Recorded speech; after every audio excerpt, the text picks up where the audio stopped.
I'm Amanda Donnan, Chief Curator at the Frye Art Museum, and I'm visiting with Seattle-based artist Rob Rhee in his studio today. Rob is currently featured in an exhibition at the Frye called Subspontaneous. It's a two-person show that he collaborated on with fellow Seattle-based sculptor Francesca Lohmann.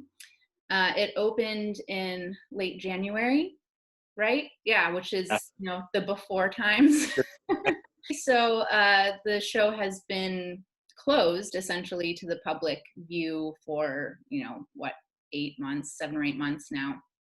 And we're reopening it here soon. Just to sort of recap for people that maybe haven't seen the show, the title, Subspontaneous, is a word from horticulture that describes a type of plant that's introduced or cultivated by humans, but then lives in the wild without further intervention, sort of evolves and does its own thing in relation to natural conditions. And the term is apt for Francesca and Rob's show because both are collaborating with natural forces like gravity and biological growth in their work. And then the collaboration between the two artists for the exhibition also extended that sort of energy into intellectual, aesthetic relationality and maybe exceeding the limits of individual control, I guess.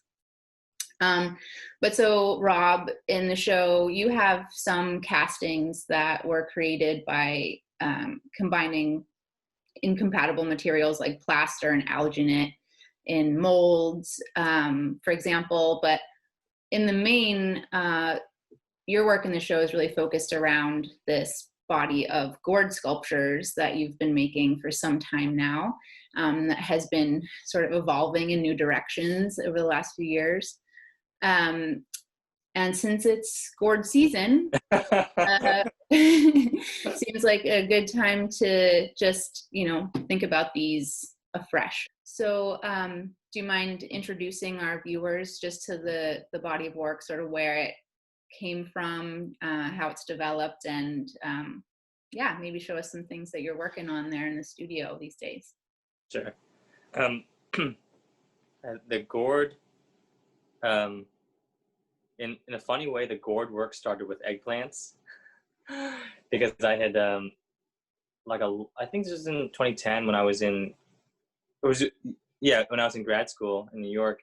I was making this armor piece, and I had seen this child-sized suit of armor at the Met, and for reasons I won't get into, but it was like a functionally made to function suit of armor for like a infant, like maybe 2-3-year-old, with like articulating fingers and like shoulder pads, and it was like a real suit of armor, and that armor functioned more as a not as a defensive sort of protection, but all kind of like a symbolic form of lineage.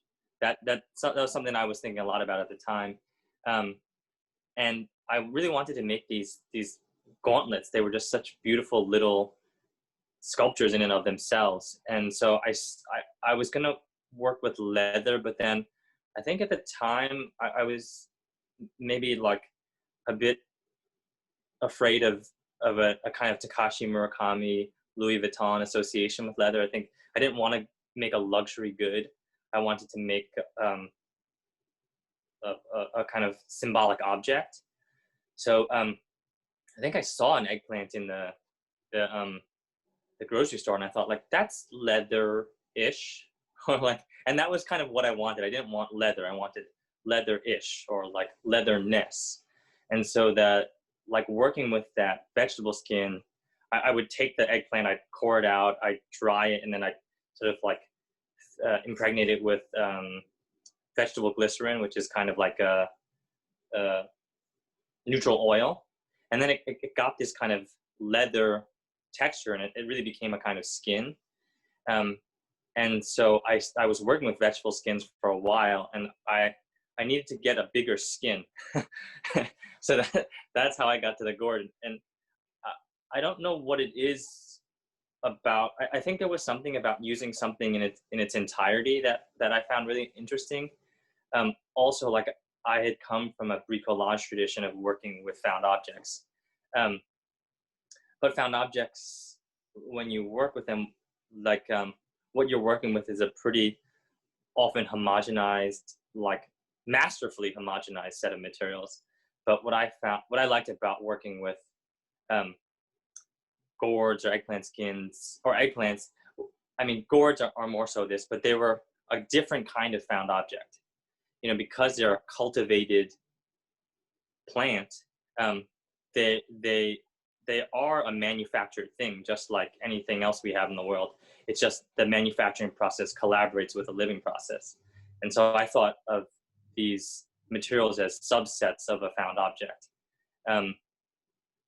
So I was still using the kind of bricolage traditions and sort of moves that I kind of came from, but I thought using it in a kind of different way. And also, like, they've got pretty great shapes. They're So just really. you started with it, right, by where you were first making this sort of welded steel cages and then distributing those to farmers who would grow the gourds inside, right? Is that how it began? And then now it's sort of evolved into these other stages where sometimes you're removing the outside cage or casting them in bronze and things like that.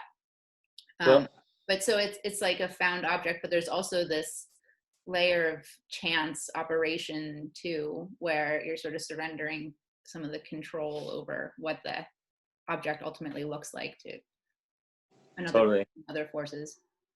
Well, like the original impetus for the project. Well, first I was working with the gourds just as a material, and then spending. I think I worked with them just like as I would any other bricolage material, cutting them up and pairing them.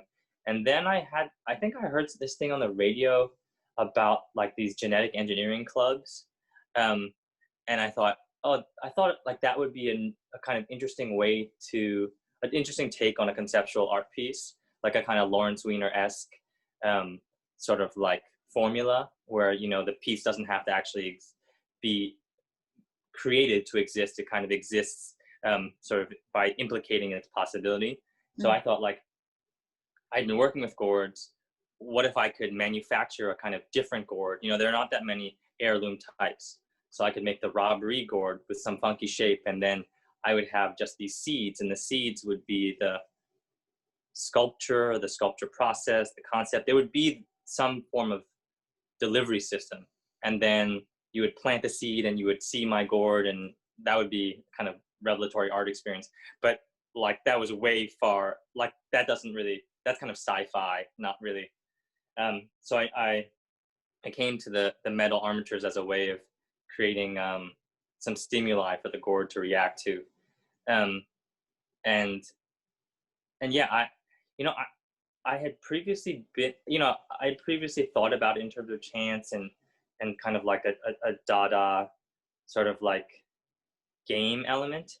But I'm starting to see it more reflexively, where it's like more about me getting lost in the process. Because even chance is still so much on the human terms, whereas like I feel like it's more dissolution, where like I've been doing this now for, I don't know, 7 years, 8 years, and I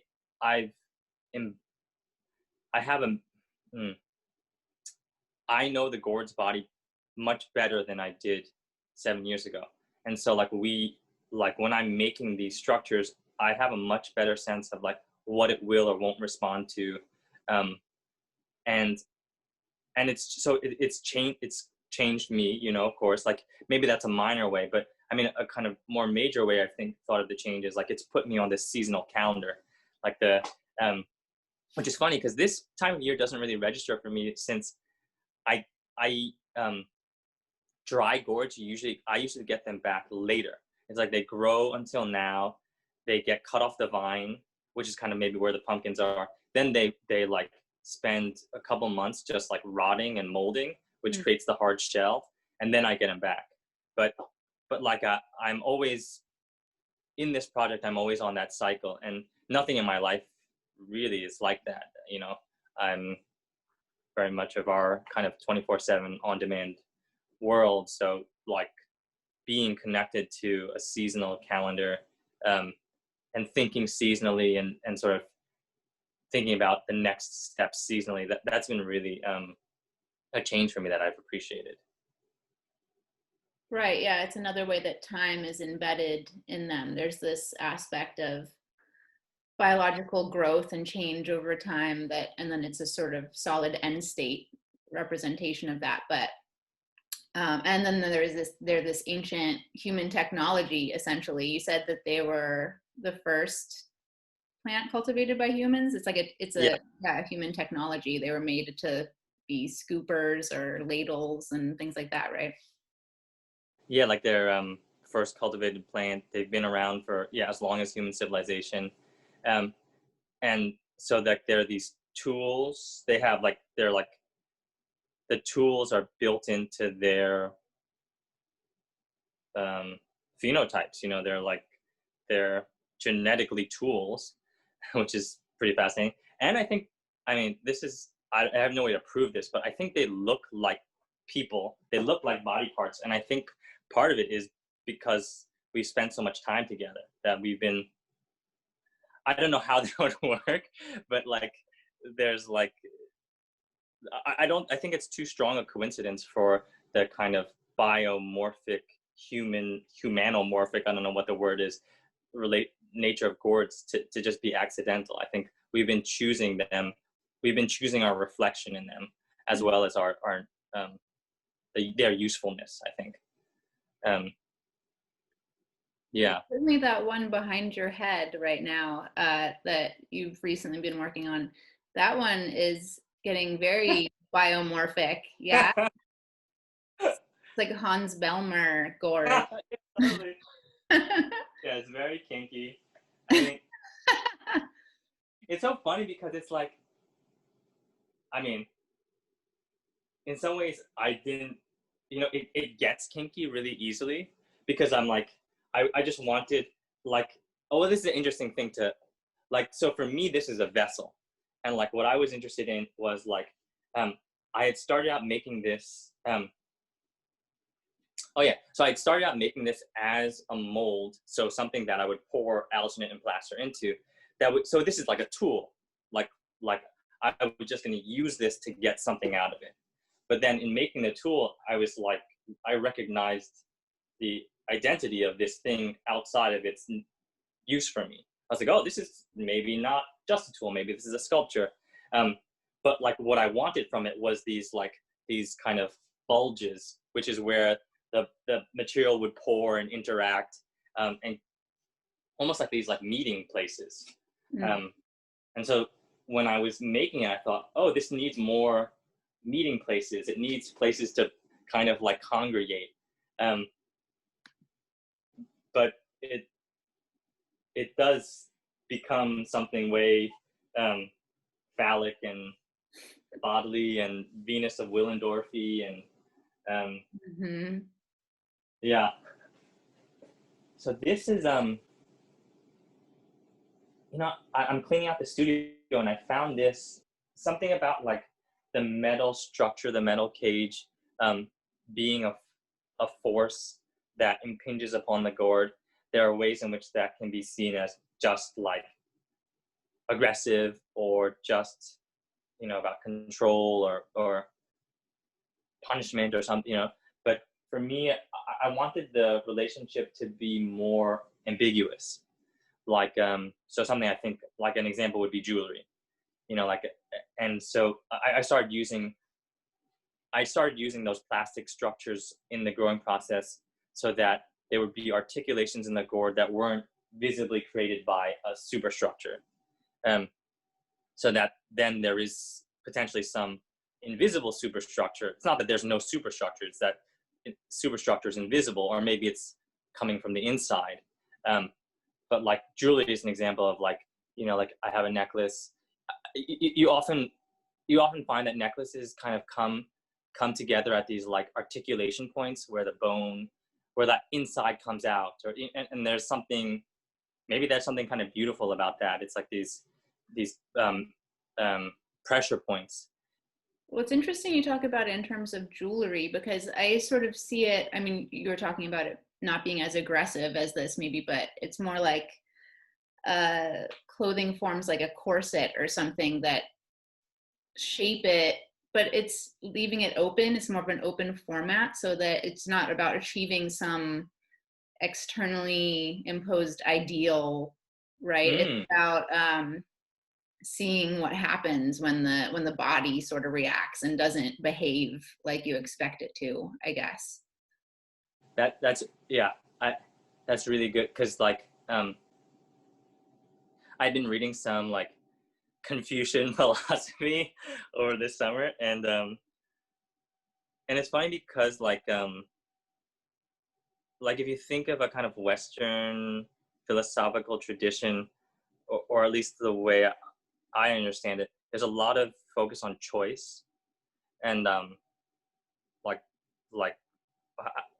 like what you believe being manifest in your in sort of like how you would act in these sort of abstract scenarios. But it seems like Confucian philosophy like takes like how you live your everyday life, like that is what shows what your values are, like that's what your ideals are. So like a basic tenet of Confucian philosophy is not that you, like I Rob Rhee exist in this preordained form, and then my living my best life, my true self, is me like impressing that upon the world, that pre-existing Rob Rhee-ness on the world. But it's that like I come in contact with the world, and at those points of contact I find out who I am because of how I act. So like ethics is a system of reaction and knowledge based on reaction.